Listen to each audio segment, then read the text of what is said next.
BS 2.0 আবারও অন্তর্ভুক্ত হলেন কৌশিক রায় এবং কিছুক্ষণ আগে মন্ত্রিসভার যে সম্প্রসারণের যে তালিকা সেই তালিকা প্রকাশ হয়েছে এবং সেই তালিকায় দেখা যাচ্ছে বরাক উপত্যকা থেকে দুজন বিধায়কের নাম রয়েছে সেই তালিকায় এবং ফের আবারও মন্ত্রিত্ব অর্থাৎ এসবিএস 2.0 সামিল হচ্ছেন কৌশিক রায় এবং এই মুহূর্তে আমার সাথে রয়েছেন কৌশিক রায়, লক্ষ্মীপুরের বিধায়ক কৌশিক রায় এই মুহূর্তে রয়েছেন। প্রথমে আপনাকে শুভেচ্ছা জানাচ্ছি এবং দ্বিতীয়বারের জন্য আবারও হিমন্ত বিশ্ব শর্মা সরকারের মন্ত্রিসভায় আপনার নাম রয়েছে, কি বলবেন প্রথম কি প্রতিক্রিয়া?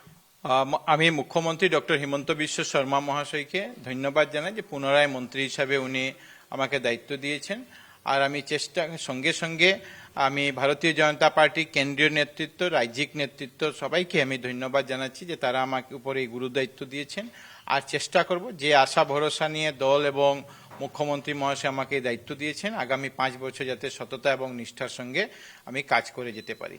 বরাক উপত্যকার প্রতি অর্থাৎ বিগত সময়ে দেখা যাচ্ছে যে বরাক উপত্যকার প্রতি বিভিন্ন সময় উন্নয়নের ক্ষেত্রে হোক বা সেই ক্ষেত্রে বরাক উপত্যকা পিছিয়ে পড়া ছিল এবং সেই ক্ষেত্রে বরাক উপত্যকার জন্য বিগত সময়ে আপনার নেতৃত্বে বরাক উপত্যকা উন্নয়ন দপ্তর গঠিত হলো। বরাক উপত্যকা বিভিন্ন ধরনের রাস্তাঘাট থেকে শুরু করে বিভিন্ন উন্নয়ন প্রকল্প আসলো। এবারের এই 5 বছরের এসবিএস 2.0 কি কি আশা করছে বা এসবিএস 2.0 কি কি থাকবে বলে আপনি মনে করেন? দেখুন, গত টার্মে একটা ডিপার্টমেন্ট বরাকভ্যালি ডেভেলপমেন্ট ডিপার্টমেন্ট তৈরি করে সেই ডিপার্টমেন্টের দায়িত্ব আমাকে দেওয়া হয়েছিল। আমি চেষ্টা করেছি কাজ করার, আমি এবং আমার সতীর্থ মন্ত্রী কৃষ্ণেন্দু পাল দুজনেই চেষ্টা করেছি। এবারও আমাদের দুজনকে এই মন্ত্রিসভায় নেওয়া হয়েছে এবং আমার প্রত্যেকটা বরাক উপত্যকার প্রতি মুখ্যমন্ত্রী মহাশয়ের আজকের দিনে যে ওনার চিন্তাধারা, যাতে বরাক উপত্যকা ব্রহ্মপুত্র উপত্যকায় যে কাজ হবে বরাকেও সেই কাজ যাতে করা যেতে পারে, সম উন্নয়ন সমবিকাশের মন্ত্র নিয়ে মুখ্যমন্ত্রী মহাশয় কাজ করছেন এবং আমরা চেষ্টা করব যাতে এই কাজে আমরা আমাদের এলাকাকে বরাক ভ্যালিকে আরো বেশি উন্নত করতে পারি। একটা উন্নত বিকশিত আসামের সঙ্গে উন্নত বিকশিত বরাক উপত্যকা যাতে আমরা নির্মাণ করতে পারি সেই চেষ্টা করে যাব। বিগত সময়ে আপনাকে বিগত যে মন্ত্রিসভায় দেখা যাচ্ছে যে আপনাকে 3টি বিভাগ দায়িত্ব দেওয়া হয়েছিল এবং সেই 3টি বিভাগে আপনি খুব দক্ষতার সহিত কাজ করেছিলেন। এবারের কি বিভাগ, সেই আগের বিভাগ না কি বিভাগ দেবেন এটা মুখ্যমন্ত্রীর উপর নির্ভর করবে।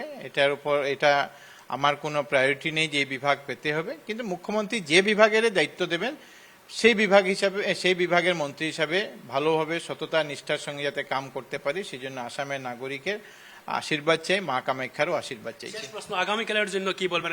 আগামীকাল আপনার সাথে আরো 11 জন মন্ত্রী শপথ নেবেন।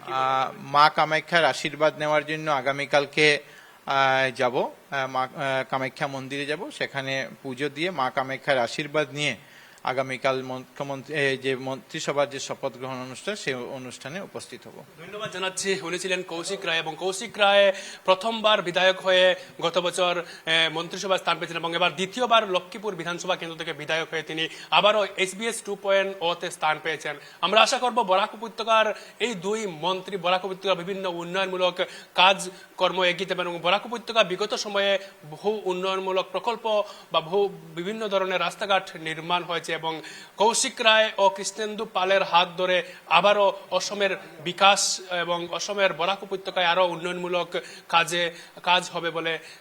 কাজ হবে এবং আগামীকাল শপথ গ্রহণ রয়েছে এবং আগামীকাল 12:45 সেই শপথ গ্রহণ অনুষ্ঠান উপস্থিত থাকবেন এই 12 জন যাদের নাম রয়েছে তারা এবং মুখ্যমন্ত্রী ডক্টর হিমন্ত বিশ্ব শর্মা উপস্থিত থাকবেন এবং রাজ্যপাল আগামীকাল তাদেরকে শপথ গ্রহণ করাবেন।